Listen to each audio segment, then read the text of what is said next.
Hello student, তোমরা যারা ক্যালকাটা ইউনিভার্সিটির আন্ডারে সেমিস্টার 4-এর ছাত্রছাত্রী আছো এবং তোমাদের ইতিহাস সাবজেক্টটা পাস কোর্সে আছে, তোমাদের জন্য আজকের ক্লাসটা খুবই গুরুত্বপূর্ণ। আজকের ক্লাসে তোমাদের 5 নম্বরের গুরুত্বপূর্ণ দুটি প্রশ্নের উত্তর নিয়ে আলোচনা করব। প্রথম প্রশ্ন যেটা আছে, রাওলাট সত্যাগ্রহের গুরুত্ব সম্পর্কে আলোচনা করো, বা এটা আসতে পারে রাওলাট সত্যাগ্রহ টিকা, এইভাবে প্রশ্নটা আসতে পারে। অ্যান্সারটা কিভাবে তোমরা লিখবে দেখে নাও। স্থানীয় আন্দোলনগুলির সাফল্য গান্ধীজির জন্যে বৃহত্তর জাতীয় রাজনীতিতে প্রবেশের পথ উন্মুক্ত করে দেয়।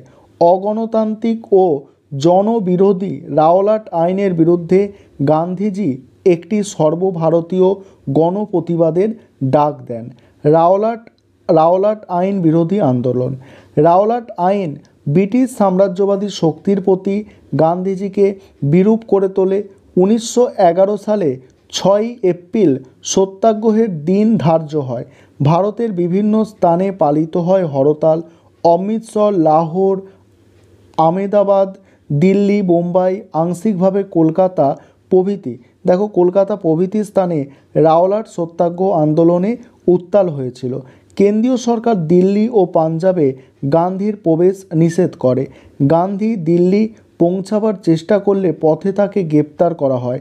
সমগ্র দেশ জুড়ে গান্ধীজির গ্রেপ্তার বিপুল উত্তেজনার পরিস্থিতি তৈরি করে। মুম্বাই ও গুজরাট রাওলাট সত্যাগ্রহ আন্দোলনের অভিঘাত তীব্রভাবে অনুভূত হয়। এই আন্দোলনে হিন্দু মুসলমান যৌথ অংশগ্রহণের প্রচেষ্টা পরিলক্ষিত হয়। তারপরে বলা হচ্ছে, দেখো জালিয়ানবাগ হত্যাকাণ্ড। রাওলাট আইনের বিরুদ্ধে পাঞ্জাবে তুমুল বিক্ষোভ আরম্ভ হয়। 1919 খ্রিস্টাব্দে 10 এপ্রিল ব্রিটিশ সরকার পাঞ্জাবের দুই জনপ্রিয় নেতা ডক্টর সত্যপাল ও ডক্টর সৈফুদ্দিন কিচলুকে গ্রেপ্তার করে।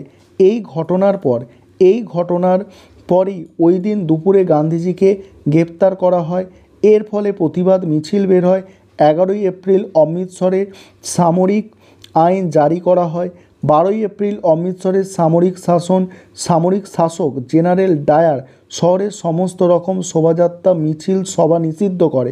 এর প্রতিবাদে 13 এপ্রিল সরকারের আদেশ অমান্য করে শহরবাসী শহরের পূর্ব দিকে জালিয়ানবাগ নামক উদ্যানে সভার জন্য সমবেত হয়।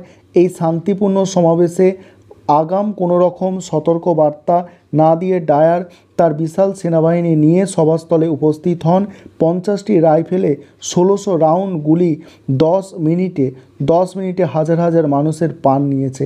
এই ঘটনা জালিয়ানবাগের হত্যাকাণ্ড নামে পরিচিত। পরে আছে দেখো সীমাবদ্ধতা। পাঞ্জাব, গুজরাট প্রভৃতি প্রদেশে হিংসাত্মক কার্যকলাপ বৃদ্ধি পেতে থাকে। মর্মাহত গান্ধীজি হিমালয় প্রমাণ ভুল স্বীকার করে 18 এপ্রিল সত্যাগ্রহ আন্দোলন প্রত্যাহার করে নেয়। রাওলাট আন্দোলনের প্রভাবে কেবল শহরের মধ্যেই সীমাবদ্ধ ছিল। রাওলাট সত্যাগ্রহের ব্যর্থতা গান্ধীজিকে কংগ্রেসের প্রয়োজনীয়তা অনুভব করতে বাধ্য করে। এরপরে তোমাদের দ্বিতীয় প্রশ্নের অ্যান্সারটা তোমরা দেখে নাও। দ্বিতীয় প্রশ্ন যেটা আছে, দেখো 1935 সালে ভারত শাসন আইন সম্পর্কে আলোচনা করো। এই প্রশ্নের উত্তরটা দেখে নেবে তোমরা। তার আগে একটা বিষয় তোমাদের বলার আছে, তোমাদের জন্য স্টাডি মেটেরিয়াল তৈরি করা হয়েছে। তোমরা যদি কেউ স্টাডি মেটেরিয়াল পারচেস করতে চাও তাহলে এই নম্বরে যোগাযোগ করতে পারো, 912300525218। এই নম্বরে যোগাযোগ করে স্টাডি মেটেরিয়াল পারচেস করতে পারো। আমাদের স্টাডি মেটেরিয়ালের প্রাইস অর্থাৎ দাম রাখা হয়েছে 400 টাকা। সেক্ষেত্রে তোমরা 5 নম্বর এবং 10 নম্বরের প্রশ্নের সাজেশন সহ উত্তর পাবে এবং 1 নম্বরের এসএকিউ প্রশ্ন পাবে, সঙ্গে প্রিভিয়াস ইয়ার্সের সলভও তোমরা পেয়ে যাবে এসএকিউর ক্ষেত্রে। দেখো অ্যান্সারটা বুঝে নাও।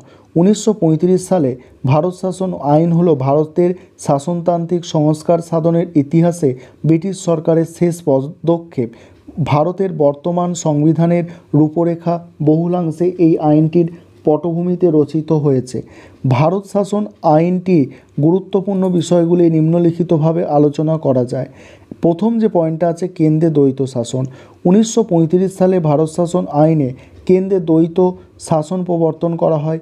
কেন্দ্রের শাসন বিভাগের ক্ষমতাকে দুভাগে বিভক্ত করা হয়, সংরক্ষিত এবং হস্তান্তরিত।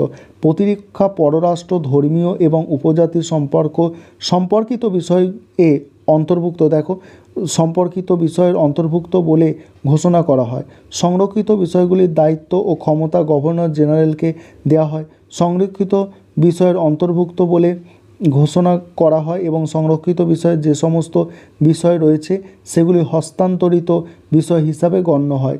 এই সমস্ত বিষয়ের কার্য পরিচালনার ক্ষেত্রে গভর্নর জেনারেলকে যুক্তরাষ্ট্রীয় আইনের কাছে দায়িত্বশীল মন্ত্রীদের পরামর্শ গ্রহণ করতে হবে। গভর্নর জেনারেল স্বেচ্ছাধীন ক্ষমতা ছিল। তারপর দেখো দ্বিকক্ষ বিশিষ্ট আইনসভা, পরের যে পয়েন্ট আছে দ্বিকক্ষ বিশিষ্ট আইনসভা। 1935 সালে ভারত শাসন আইন অনুসারে কেন্দ্রীয় আইনসভা দ্বিকক্ষ বিশিষ্ট। এর উচ্চকক্ষের নাম রাজ্য পরিষদ, নিম্নকক্ষের নাম যুক্তরাষ্ট্রীয় আইনসভা।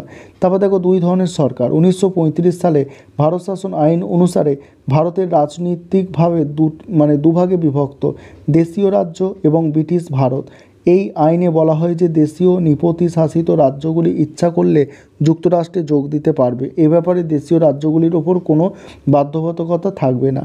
ক্ষমতা বন্টন, পরের পয়েন্ট। 1935 সালে ভারত শাসন আইনে কেন্দ্রীয় সরকার এবং রাজ্য সরকারগুলির মধ্যে ক্ষমতা বন্টন করা হয়। তিনটি তালিকার মাধ্যমে ক্ষমতা বন্টনের ব্যবস্থা করা হয়। এই তিনটি তালিকা হচ্ছে কেন্দ্র তালিকা, প্রাদেশিক তালিকা এবং যুগ্ম তালিকা। তারপর হচ্ছে যুক্তরাষ্ট্রীয় আদালত। 1935 সালে ভারত শাসন আইনে যুক্তরাষ্ট্রীয় আদালতের ব্যবস্থা করা হয়। এই আদালতের ক্ষমতাকে দুভাগে বিভক্ত করা হয়, মূল এলাকা, আপিল এলাকা। কেন্দ্র এবং প্রদেশের মধ্যে বিরোধ এবং প্রাদেশিক প্রদেশগুলির নিজেদের মধ্যে বিরোধের মীমাংসা, সংবিধানের ব্যাখ্যা প্রভৃতি মূল এলাকার অন্তর্ভুক্ত।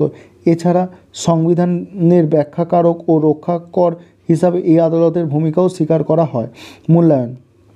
1935 সালে ভারত শাসন আইন তীব্রভাবে সমালোচনার সম্মুখীন হয়। এই আইনে প্রস্তাবিত শাসনতান্ত্রিক সংস্কার সমূহের মধ্যে নানা রকম ত্রুটি বিচ্যুতি ছিল। ত্রুটি বিচ্যুতি ভরা ভারত শাসন আইনটি ভারতবাসীরা গ্রহণ করেনি। এই ছিল তোমাদের আজকে গুরুত্বপূর্ণ দুটি প্রশ্নের উত্তর।